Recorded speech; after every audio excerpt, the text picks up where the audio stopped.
Hello and welcome to Legends of the Wind. I'm Jurri Schenck, and in studio tonight is my good friend Marsha Hays. Welcome to the show. Thank you so much for watching us tonight and joining us in this great celebration of becoming a legend. Marsha, today you get to become a legend. However, I've heard that you already are a legend, aren't you? Well, that's what I've heard. So cool. So guys, thanks for joining us tonight. We see there's a good number of people watching us live. We're so glad that you're here. Thank you for being part of the show. We welcome your comments, your questions, so please engage with us. We definitely want you to be part of the show. Now, for those of you who are brand new to our show tonight, since a lot of you are here, in fact, Daryl Balcom says hello, and Jackie Blackburn says hello. Daryl says hi, Marsha. So cool. Thanks, guys. For what it means to become a legend, what does that question mean? Like, you can think about a legend like being super famous, super like a celebrity. Well, legends have a function. It's on a map, and they kind of tell you what things are, and the symbols on the map. It also helps you know where you are and where you're going to go on your journey. And so when you find out who you are or what your destiny is through a prophetic story, then that makes you become a legend. Most stories end after you finish reading them or watching a movie, they say the end. I don't do it that way. I always have the last statement of their story be inceptio, which means the beginning. So I give you a place of who you are, what your destiny is, and I let you finish your story together. These prophetic stories are a guide or an assistance for you to prosper in your hero's journey. Make sense? Yes. Cool. So Mike Smith says hello, Jurri and Marsha. Francis says hi, Marcy, Marsha. And then Jason Hayes, that's my mom. Oh, cool. I'm so glad you're listening, Jason. Awesome. Thanks, man. So that's what we mean about what it means to become a legend. In these shows, I deliver prophetic stories to people, generally to know someone I've never met before. And I've known Marsha for some time. And if I do know a person, what I do is I set aside whatever I know about them, and I just go and look at their book. I go up into heaven. I go and look and see what is their story. But typically, I do this blind. I don't interview. I don't research. Usually the person I do the show with, I literally meet for the first time 15 minutes before the show starts. And I deliver their story, and I help encourage them. I help empower them through this prophetic story. So this is not church. This is a creative work. This is like a portrait for yourself in a creative form, but using storytelling. Make sense? Makes sense. Awesome. So last broadcast, we had Jenny on our show. That was a powerful healing story. It dealt with a father wound. It dealt with how to bring healing to yourself. And it was about her doing a journey of bringing medicine to her daughter.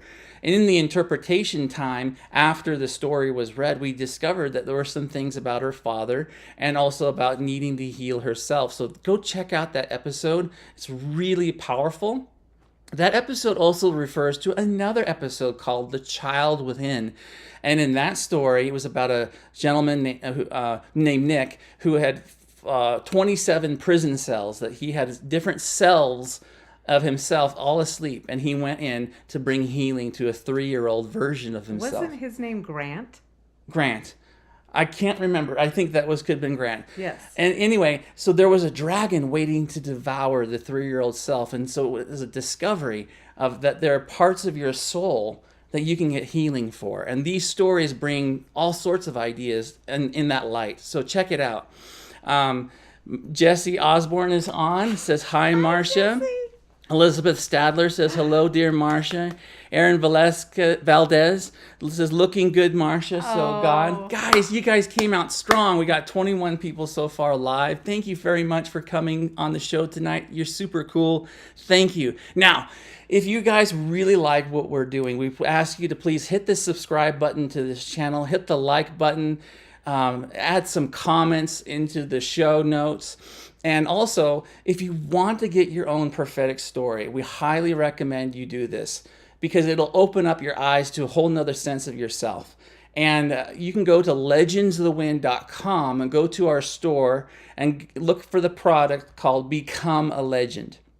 That way you can order a story and be on the show if you want and receive your story. Now, there are a couple agreements that we have for you. One is a release to appear on the podcast, and another is just a simple contract where we have the right to publish your story and other things.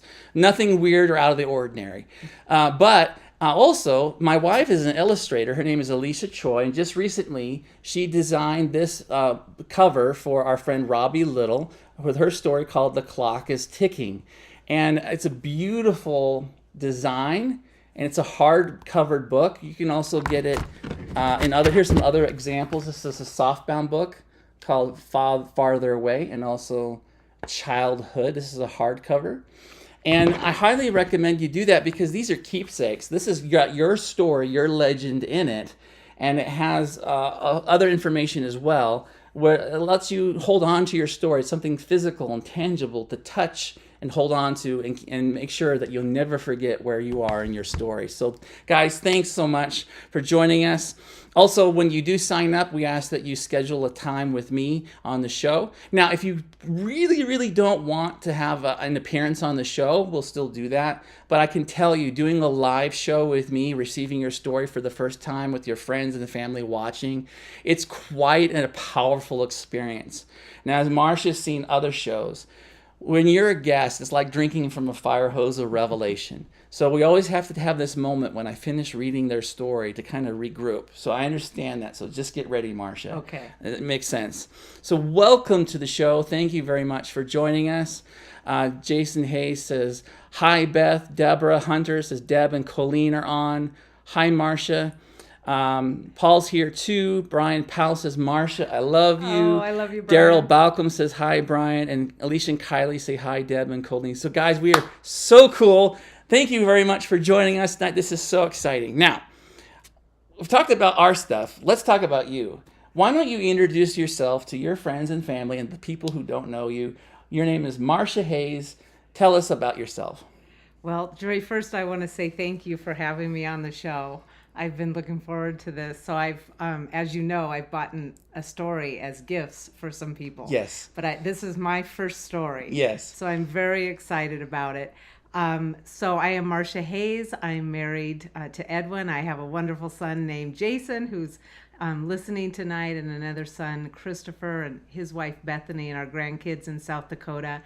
And so we met Jurri and his wife, Alisha, and their amazing daughter, Kylie, about a year and a half ago here in Thermopolis, Wyoming. And it's been wonderful getting to know them. They're a great family. And I'm one of your biggest fans. I think Mike and I are in the running for being your biggest fan. Yeah. She is definitely a super fan. She has been so helpful by connecting other people to the show and getting them their story. So thank you, Marsha, for being such a bringing people together. And I think you're going to see that in the story tonight. Rick says 111. Debbie Helva says hello to the speaker of powerful words, a.k.a. Marsha Hays. Cool. I have amazing friends. You do. This is so fantastic. We got 25 people watching live right now. Guys, you came out strong. Thank you so much. Now, you kind of explained why you requested a prophetic story. Now, for those of you in the audience and also for Marsha, we have a little quick teaching to help explain how to handle this. These stories are not meant to be taken literally. These stories are meant to be interpreted symbolically. They have hidden treasures inside of them. And so the story comes as a revelation. Our conversation afterward is an interpretation, and then you and I and you will get to discover what is the application for you to do it. Now, you have a choice as a prophetic story recipient. You can say, yes, I accept this story, or no, I do not. Or you can say, I like this part, but I don't like that part. Or you may need time to process it. And that's generally the case here. So just so you know that's part of the process. And so we'll take a moment after I'm finished reading the story to have a great conversation to figure out what the heck it means for us. So we welcome your comments and questions in the conversation. We'll try to include you and make sure you ask good questions because we're really wanting to involve you. And so thank you so much. So Marsha, you may already know about this, but do you know what time it is? I do. What time is it? It's story time. Cool. This is awesome. Well, okay. So, got this story this morning, and I got the title last night called Wild Honey. And I was thinking, what the heck is wild honey?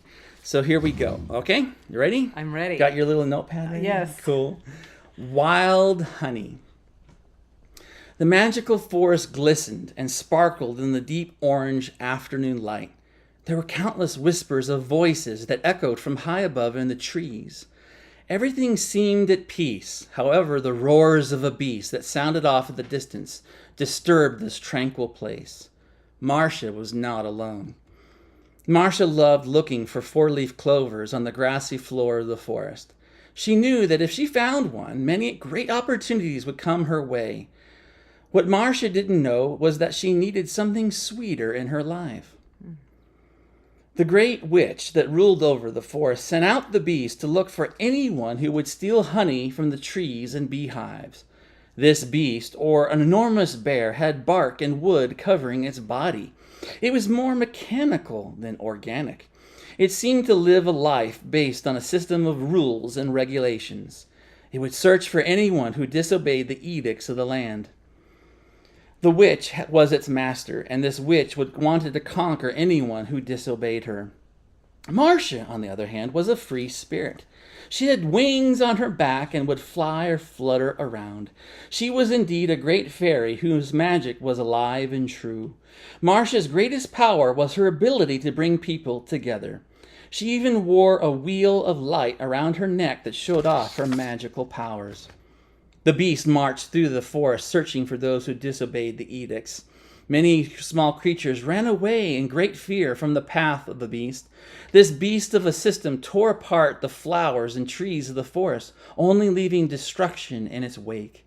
The damage it did was unfathomable, because not only did it tear apart the ground, it left poison on the soil. Marsha's power to bring together the magical creatures of the forest was something the entire land needed. But this time, the attack the forest faced was its greatest it had ever experienced. The system of this beast grew larger, for it consumed some of the animals of the land. These magical creatures gave up their lives to protect the rest of the land. The sacrifice was great. Because of the increase of this beast or mechanical bear, Marsha knew she needed more power. The only solution was to find the great hive of wild honeybees. They contained the sweetest magical honey ever.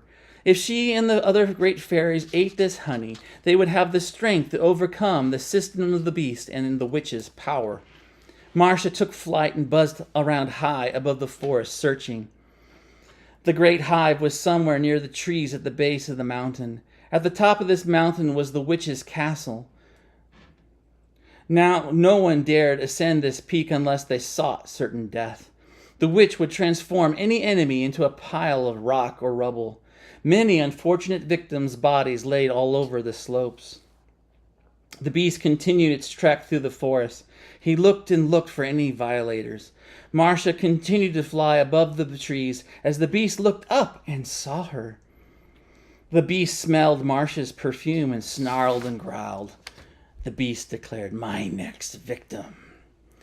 Marsha didn't know the beast had already discovered her. She headed over the trees and kept flying. The sun's light was lower and heading to the horizon. In only a few hours would be the sunset, and the witch's castle on the mountain would shine its evil green-blue light. The beast turned around and headed in Marsha's direction, following the scent of her perfume.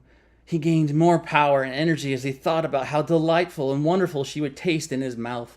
The beast smacked his lips as he marched on.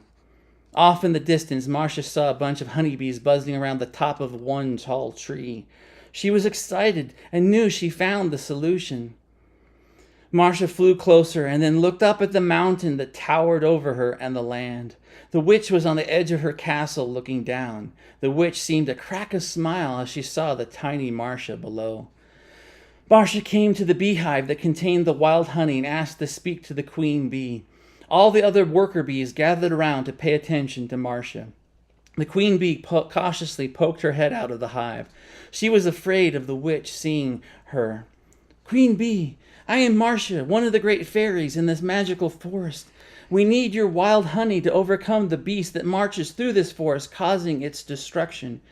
Will you let us eat of the fruit of your labor? The wild honey will allow us the strength to defeat the beast and the witch, its master." The queen bee shivered in fear and replied, "You cannot have our honey. We are afraid of the battle that is coming." Marsha said, "Madam, it is our sweetness that will help us overcome. The entire land is weary. Your wild honey will help us.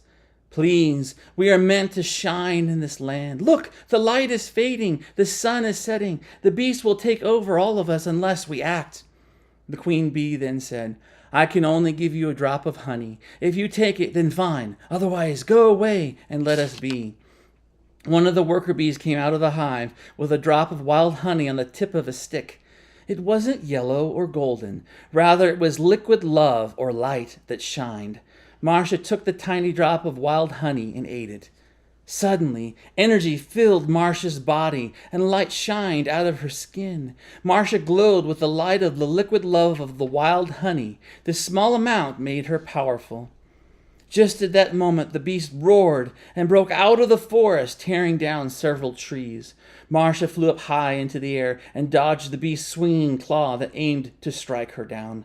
The beast roared and made mechanical sounds as it moved around. "I will get you, fairy. You will taste delicious in my mouth," mocked the beast. The queen bee saw the effect her wild honey had on Marsha's body. She became excited and said, "We don't know our potential. Look at her, she's glowing." But the beast roared again, and the queen bee retreated into her hive. Marsha flew down fast and past the beast to distract him. The beast turned around and charged after her. Marsha flew up high again and looked over the forest. The sun now touched the horizon. If she did not act fast, the beast and the witch would win. Marsha took her magic wheel that hung around her neck and kissed it with her eyes closed. She spoke a prayer out loud. "May we be one. May we be one. It is time to gather. Friends and family, come. Together our brokenness is over. We gather as one." Off in the distance, countless birds took flight and came out of the tops of the forest. They made an incredible sound of cawing. Then the ground rumbled and the trees shook. Many small creatures ran up and gathered below Marsha. Next, even larger, magical beasts of the forest came to the area. Finally, the great fairies flew into the scene. They all surrounded the beast, who snarled and paced back and forth, trying to decide who he would strike first. The beast roared and declared, "All of you cannot defeat me. You are my dinner tonight. I shall feast on your flesh and bones." Marsha flew up high above the entire crowd and said, "My friends, see how I glow. I took of the wild honey and ate it. It is liquid love and light, a sweetness like I have never experienced before. Queen bee, will you allow us to eat your honey?" The beast roared again and ran to the tree with the wild honey beehive. The attack alarmed Marsha, and she flew as fast as she could to the hive. All the other creatures flew and marched, following her. The queen bee was afraid, but told her worker bees to attack the beast. They flew and stung the eyes and face of the beast, who cried out in pain. The buzzing sounds and the roars filled the air. The beast kept climbing the tree to reach the hive that was at the top. More attacks and buzzing occurred, and the beast became blind in one eye. Marsha flew up high above the hive and made her last plea. "Queen bee, give us your wild honey. It is now or never." The queen bee saw Marsha's courage and determination and gave in. The queen bee declared, "Worker bees, give all of them our honey. Hurry, the beast has almost reached us." Countless worker bees flew out of the hive with tiny sticks with a drop of honey on the tips of all of them. They flew to each creature, to each bird, and to each fairy. As soon as they ate the honey, a brilliant light shone out of their skin and their eyes. The light of liquid love filled them to the brim, and power came from inside of them. The beast turned around and saw the vast army of light that surrounded him. He screamed in terror and ran away and climbed up the mountain to the witch's castle. The army of light charged after him. The beast clawed his way up the rocky mountainside. The witch looked down and saw the battle had come her way. Great fear filled her heart, and she cried out in despair. The army of light continued to ascend the mountain. The beast reached the castle and called out to the witch and said, "I cannot overcome them. They glow with such love. There's nothing we can do." The witch and the beast ran up to the highest tower of her castle, afraid. They were terrified. Marsha and the fairies glowed, and all flew up to meet the witch and the beast. Marsha said, "You have a choice. Give up your evil ways and eat of the honey, or face your punishment in prison. We have the greater authority here." The witch and the beast shivered in fear and looked down from their height. The castle was on the top of the mountain, which was thousands of feet high. Far down below were gullies of rock and debris. The sun's light was almost gone, and darkness would soon come. Marsha and her army of light, however, shined even greater in the air. The witch grabbed the mechanical beast, the head of the beast, and pulled it hard backward. The beast cried out and let go of the turret and fell far below. His body crashed and broke apart into pieces, and his body parts fell further down the mountain. The witch declared, "I will never let you defeat me." And with that decree, the witch jumped off the turret and fell below, following the beast. Her body broke and crumpled on the rocks, which started an avalanche. The debris of the mountain and its rocks slid down the slopes and buried the bodies of the witch and the beast. Marsha and the army of light cheered as they'd overcome the enemy of the land. Marsha declared, "Come, let us occupy this mountain and let our light and love shine.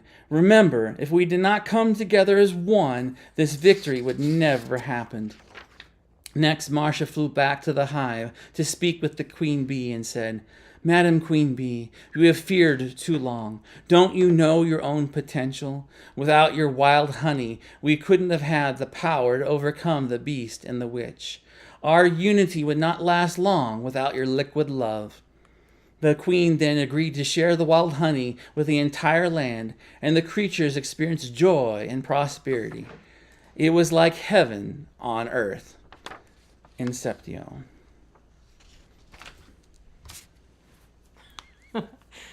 Oh, wow. Cool. So just take your moment, take a breath.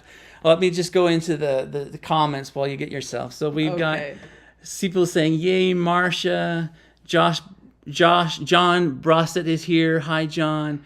Hey, Pastor John. John, we missed you, man. Hey, Daryl. Looks like Lisa had some connectivity problems. Have you tried reloading the video, Lisa? So, Lisa, if you can hear me, try closing out and coming back in. You might be able to get your refresh. Deborah says, "Wow." So you've been taking notes. That's what I say. So, wow. So Carla Reed says, "Wow, amazing story. Thank you very much."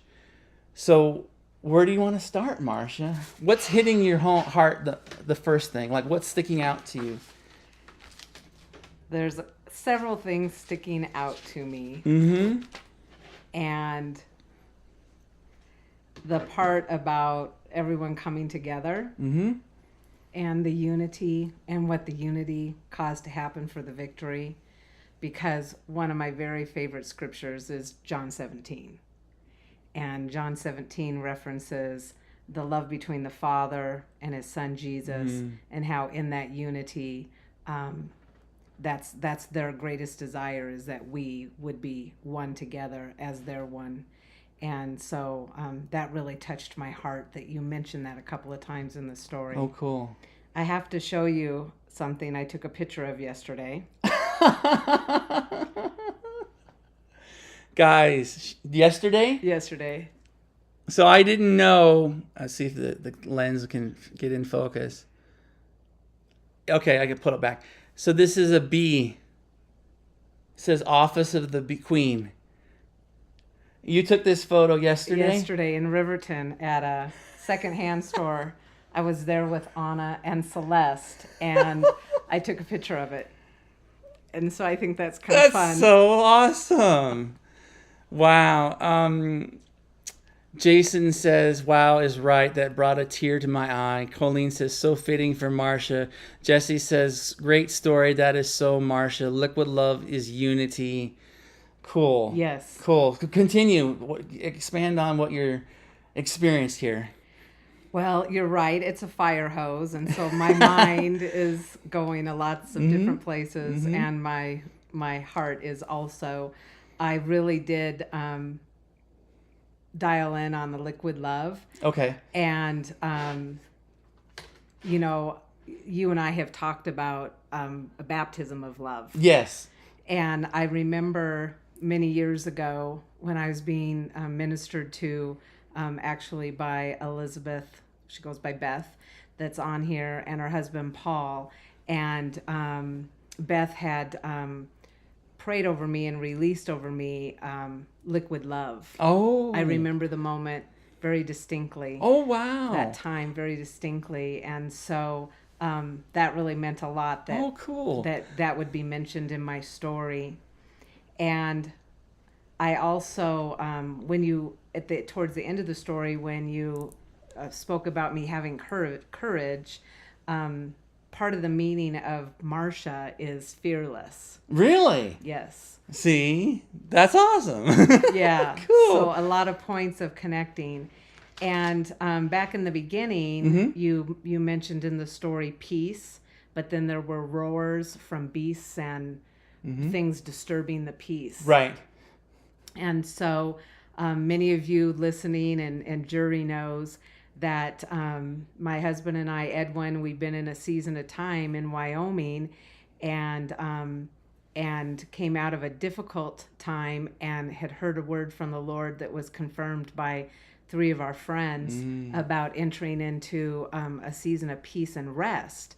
And within 2 weeks, we were packing and not going to be in Thermopolis for a while. And so the other day, I was speaking with a friend, Deb, who's listening, and I had this aha moment that one of the trainings that the Lord is doing with me right now is learning how to be in rest in the middle of chaos and in the middle of those roars and things like that. And so that really, you started the story off with that. Yeah. Which is like where I'm at right now. Okay. Cool. So the stuff that came later on in the story, I think is, 6 months, a year down the road, I think there will be tie-ins. The process. Yes. Right, the unfolding of your story. Wow. Well, isn't that cool, guys? So I knew Marsha, and I knew some things about her life, but I didn't go into writing the story in any way with some sort of an agenda. I also never know the ending of any of these stories, as far as I know. And so when I'm in the middle of writing a story prophetically, I get the problem, I write it, and I'm like, oh, well, how's this going to solve? And yet there are also other things, like the photograph of the honeybee sign that she took yesterday. It's not meant to be, oh, wow, that's so cool.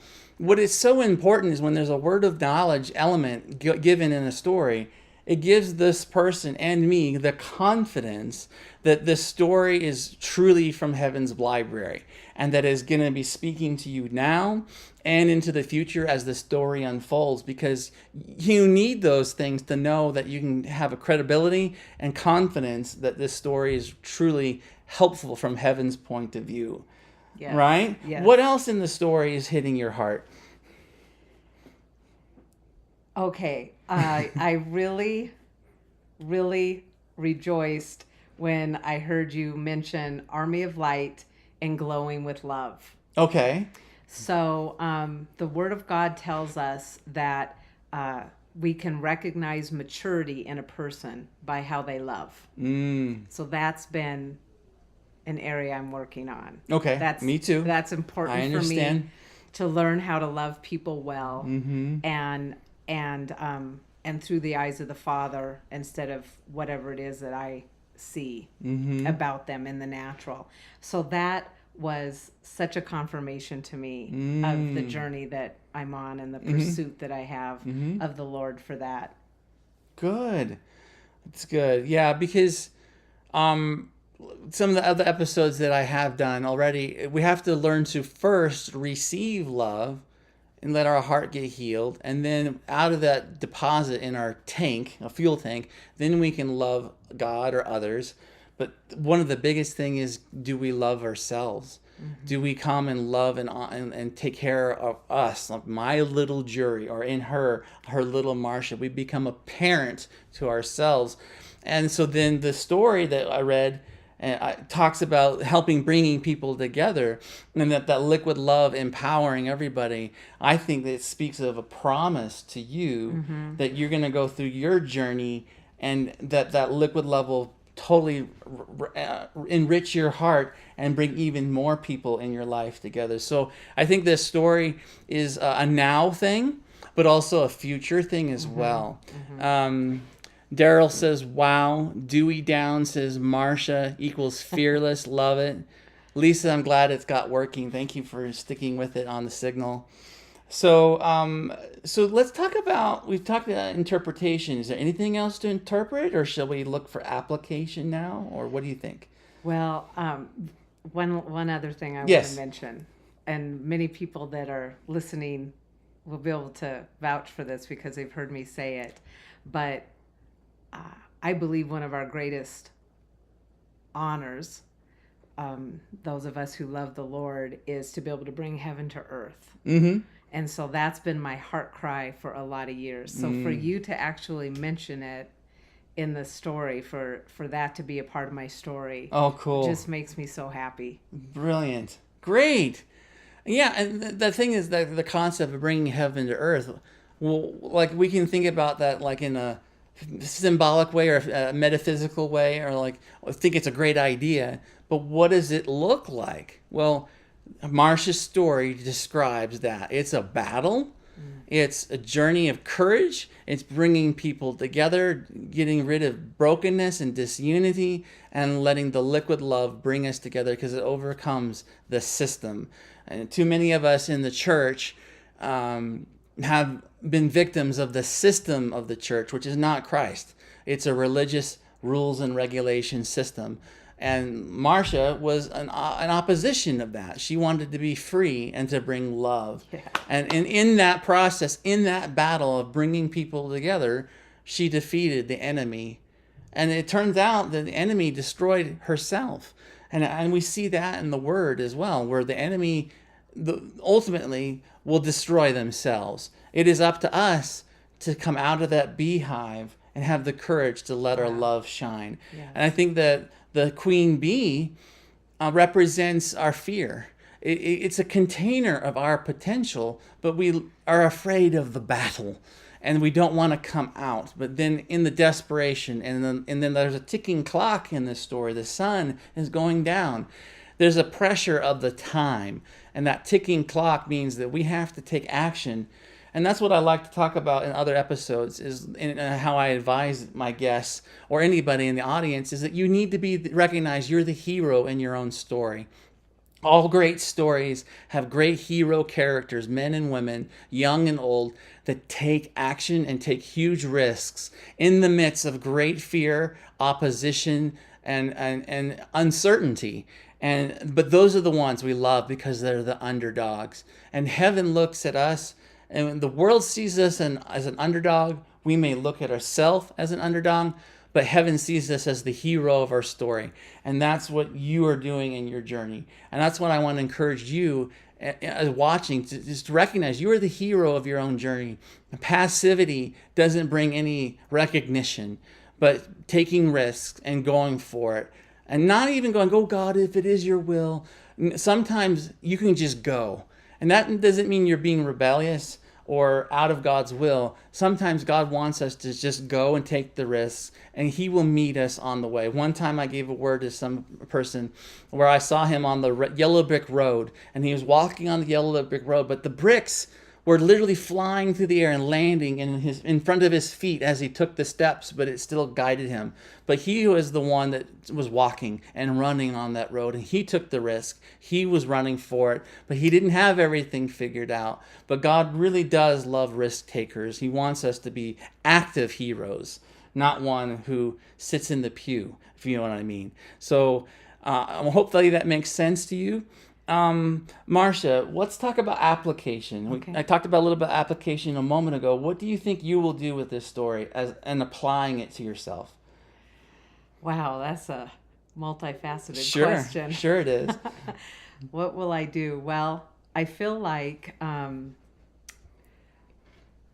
so we talked earlier and I shared with you my love for Wyoming. So I do believe that a good portion of this word is for Wyoming, Okay, like you in Wyoming or for the state of Wyoming? for the state of Wyoming. Okay.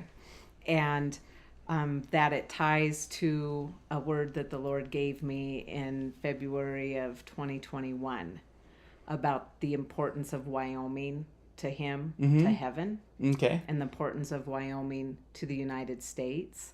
And I believe that's one of the reasons why Edwin and I have been brought to Wyoming. Wow. And so you used the word occupy in my story, and you also just said sometimes we just have to go, and to occupy we have to go. Right. And once we occupy and we have dominion, then we're given more. And so I believe part of this story is going to be utilized in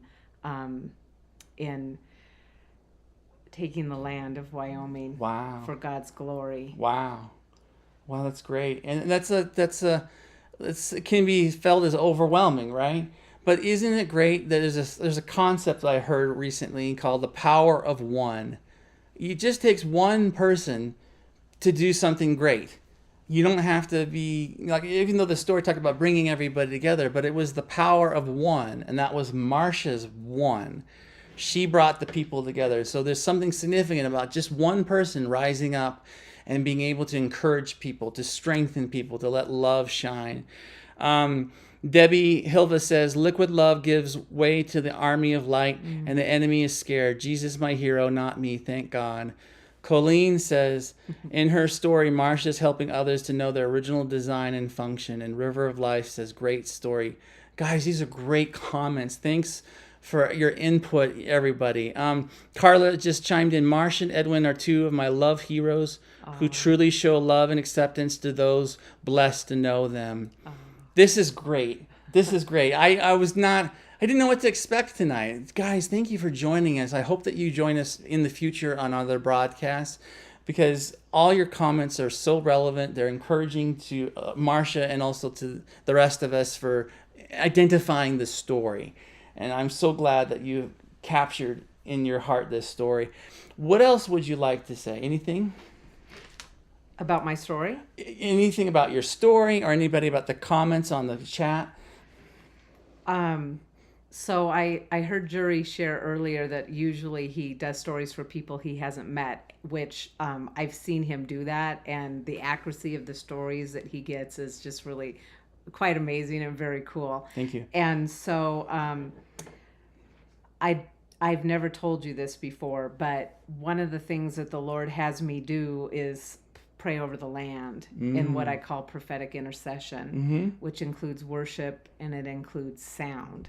Okay. And so you mentioned in the story about the ground having poison on it. Yes, that's right. So I believe that will be an assignment, a journey that the Lord will probably take me on, and maybe some of you listening will be a part of that. Cool. So I definitely believe that you mentioning the ground, which equals land, is significant. Wow. Yeah, I mean, there's a friend of ours, Malvina, who talks about the importance of the land, and the land has a sound. And so sometimes, like, the Bible says that the blood of the lost of Abel speaks even now today. Yes. And the land and the earth has a sound, like even Jesus says, even if the rocks cry out. And so there's a voice in the land, and so when there's disunity, it poisons, and the system poisons. So it's important for us to be free of the system, but not away from the King, if that makes any sense. Yes.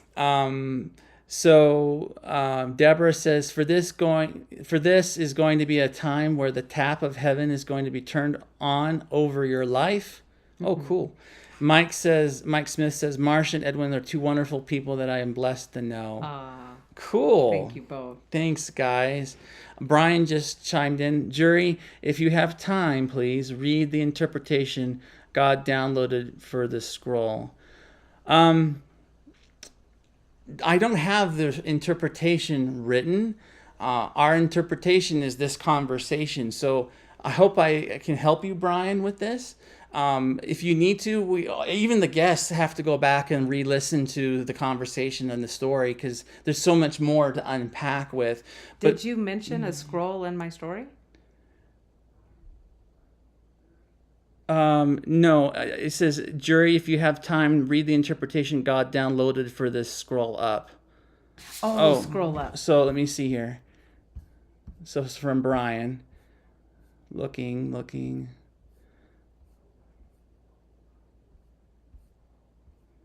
Brian, I don't see your comment or question, so go ahead and just type it in again. I'd love to talk to you about whatever you have to say, so I'm sorry for the hang up on that. But Brian, please go ahead and make your comment or ask your question. We'll definitely bring it up. I did scroll up and I didn't see anything. But guys, thanks for joining us tonight. This is so cool. There's a good number of people to talk to. This is really fun. Now, if you want to do a little bit of business, if you guys have your own prophetic story and you want to receive something from me, go to legendsthewind.com and go to shop or go to the store and look for the product called Become a Legend. And there you can sign up and order your story. We are nearing the end of our special, so we have been giving a discount of 60% off. Typically, these stories will cost $250, and right now we're doing it at a price of $99. So there is a bit of a limited time. We'll be raising our prices soon, and we'll be also doing another campaign or promotion to bring more people in. So be aware of that. There is a time limit.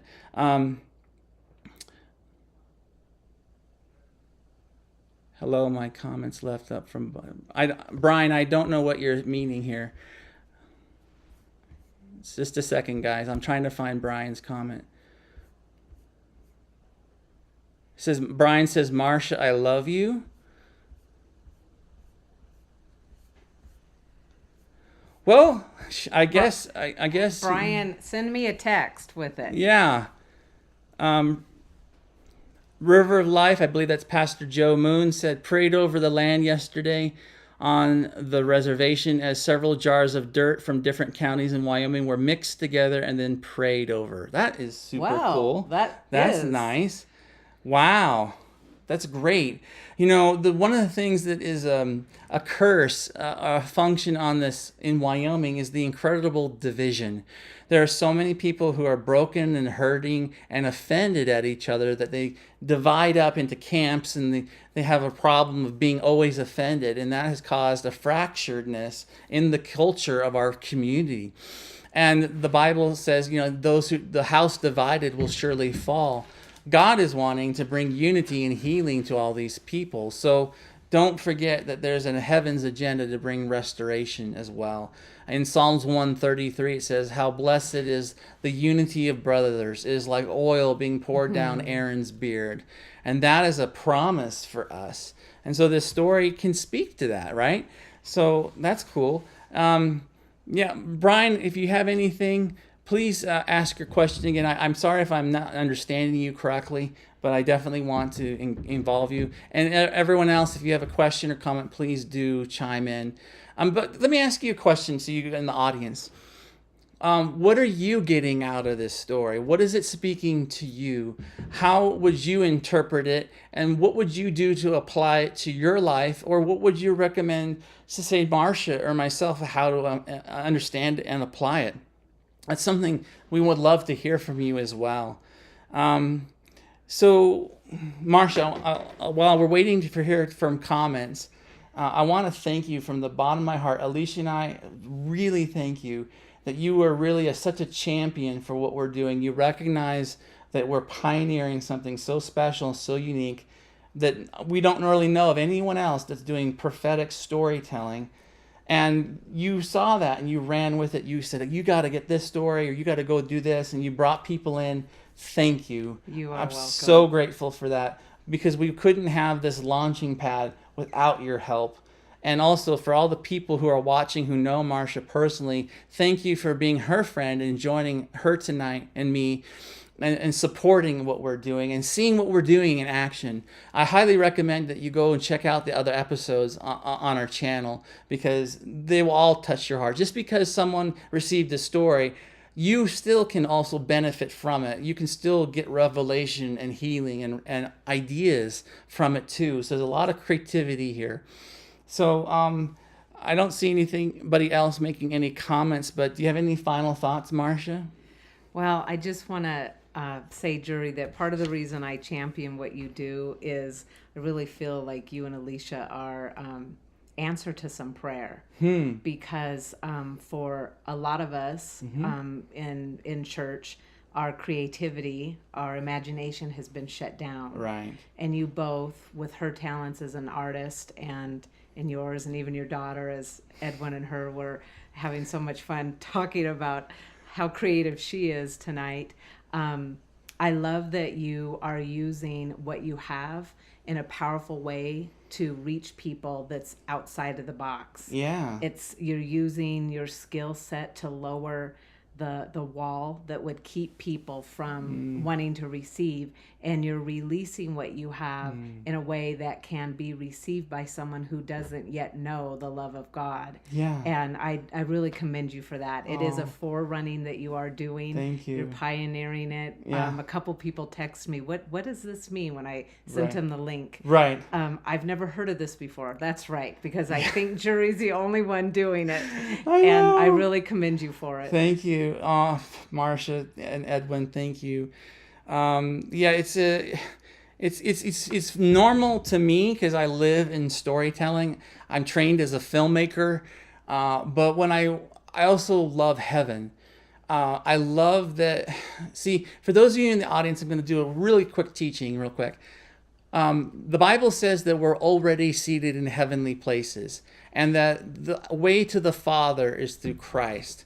So the idea is that you ask yourself a rhetorical question: who's more powerful, Christ or death? Well, most of the people in church say, I'll never go to heaven until I die. But if we already are seated in heavenly places and Christ defeated death, we don't have to wait to go there until we die. We can do it today. We can do it now. And that's how my wife, daughter, and I operate. We do this through these stories. I mean, if you go to church and they say, oh, let's bow before the throne of grace, that's slightly a way of going to heaven. And when you realize that you don't have to wait till you die to access heaven and to meet the people and the creatures of heaven, then you have everything available to you now. Everything. All the resources. The only thing that's limiting you is your either lack of awareness of the opportunity that has already been given to you, or you're just lazy and that you don't take advantage of going up and taking a look and interacting. See, the people think that the prophetic is the end-all, the be-all. No, it's not. The way I look at it is like if you're going to wake up in your prophetic sense, it's like you're asleep in a bed. And the first sense that you begin to feel is touch, the comforter on your body, the pillow on your head. Then your ears open up and you begin to hear the lawnmower next door neighbor, right? Then your eyes open up and you begin to look and see the sunlight in the room. But if all you do is keep your eyes and ears open and never get out of bed and go into the rooms of your house and meet with your family, you're really missing out on a lot of opportunity. And that's what we do here, that the prophetic allows us to have an ascension access to the realms of heaven and to the people of heaven. The Bible says that God is the God of the living. So anyone who is in heaven is alive. We're not talking to the dead. We're engaging with the family of heaven. And there's not two churches. There's not one church on earth and one church in heaven. We are one. And so when we begin to access that relationship with heaven, all sorts of possibilities open up. I hope that makes sense. I try to keep it short and summed up. Does that go ahead. That does make sense. Okay. I'm totally with you on that. Good. We heard from Brian. Okay. Brian says, I think the enemy they're talking about there is the religious spirit, and I think it tells a lot of what Marsha brings to the community, trying to bring a revival into the town, any town that she's in, and exactly speaks of who she is as a spiritual leader everywhere she goes, and how she works and operates in the love of God, and how she, I see it. I missed it. So I think I understand. You're absolutely right. It is the religious spirit. And that's not of God. That's the enemy. And too often, many Christians in the church live from a religious spirit. And that religious spirit tries to crush our desire, crush our creativity, crush our relationship and our love language. Carla in the chat just said, sweet honey love will cause us to stick together and attract others. Oh, that's good. I like that. Mike Smith says, Wyoming is a very special place to God, and we need to come together like the creatures in the story, so show God's love and to keep the beast away that wants to destroy what we have. I like that, Mike. Thank you. Debbie says, liquid love equals unity, equals army of light, equals Jesus' victory over darkness, and the worker bees will be set free. Normals are not coming back. Jesus is. Cool. And Daryl says, amen. And Deborah says, yes, good word on the explanation. Cool. Thanks, guys. And Brian, thank you so much for texting me this, because now I have it on a screenshot. Yeah, I don't know why it didn't show up on my feed here, Brian, but I really appreciate your pointing it out, because, we want to be free from anything that hinders our love. We want to be free from the relationship with heaven. And the world needs us, and we need to be authentic. We need to be relevant and real, but we also need to be bringing the power of heaven's presence here on earth. And I think that that's what will overcome the brokenness in the land. Yes. That's the second part. Deserves it or even understand it, but she's right there being faithful and sharing. That I think the one drop symbolizes how Marsha multiplies whatever she has for the good of the community and her friends and family. I think this was a perfect portrayal of how Marsha operates in the spirit. Well, wow. Are you encouraged? I'm very encouraged. That's awesome, man. Thanks. Cool. I mean, I think that's like I said, these prophetic stories are like a portrait. But instead of just being paint on a canvas, it's a telling of a tale. And what we like to do here is we want to unlock identity and destiny. And I think this story really captures both of those things for you. Yes. Cool. Well, another thing I hope you realize, I'm not a religious person. I don't use religious language. I want to tell cool stories that have the spirit in them and let them be able to be understood by everybody, not just people who are born again, if that makes sense. Yes. So I love doing that because I want to bring everybody in. And I think that storytelling is really powerful and effective. Sermons are good too, but generally those are really useful for only people of their own language, in their own community. Stories is what Jesus spoke to the masses. Mm-hmm. Sermons are what he told his own people. So both are important, but each has their place. And so what we want to do here is kind of bring heaven to earth in storytelling. Cool. And one of the things I love about the application of using storytelling is that people can find themselves in their story. Right. And it, what's the word you use at the end? Inceptio? Yes. Yeah. And then it continues on. Right. Inceptio is Latin for the beginning, kind of like where the word inception comes from. So so we don't want to give a story and go, oh, the end. That's like death right there. I want to bring life, and I want to give you your story and help you point you to your future. There's a guy who really modeled for me the prophetic. He passed away several years ago, but I went to his many of his meetings in LA. That was Prophet Kim Clement. And he had a wonderful, famous saying. He says, I see you in the future. And you look much better there than you look right now. I remember that. Yeah. And so that's what these stories do. These are stories of a picture of yourself and your identity and your destiny, and they point you to your future, and you get to walk out your story. So guys, thanks. It's so cool to have you guys here today. Thank you for joining us. No more final thoughts? You good? I'm good. Oh, great. I'm overflowing good. Oh, good. I'm excited. And so, everybody, I really appreciate you sticking around with us for this hour, the time that you've given to enjoy great storytelling and to see how it applies to your life. It's kind of like what we call thinking mythically. And that's what we want to do, is unpack a prophetic story and see what it does for us and how we apply it in our lives. So thank you so much for joining us tonight. We are on Mondays and Thursdays typically. Sunday night, tonight was a special night because Marsha was traveling. But just check out our page on Facebook for Legends of the Wind. You can also see our posts and then announcements of when our next show is. You can also see on legendsofthewind.com when our next broadcast is with the thumbnail that's present there. So our next, I think our next show is in a week on Thursday. So check us out then. If you want to reach me and talk to me over email, you can find me at support@legendsofthewind.com. I would love to hear from you. And don't forget, if you do want your own prophetic story, at this time, we're doing 60% off. Go to legendsofthewind.com and look for the product in the store called Become a Legend. So thank you so much for joining us tonight. Lisa says, love the B photo connection. That's so cool. She is in the show. And then Carla says, wonderful format. Thank you, guys. We put our hearts and souls into this project and to our production. This is our time and talent. So thank you for your investment of your time and money into us. We appreciate you and our audience. And thank you, Marsha, for joining us. Thank you for having me. Cool. Thanks, everyone. We'll see you on the next broadcast. Thank you so much. Bye, everyone. Bye, guys.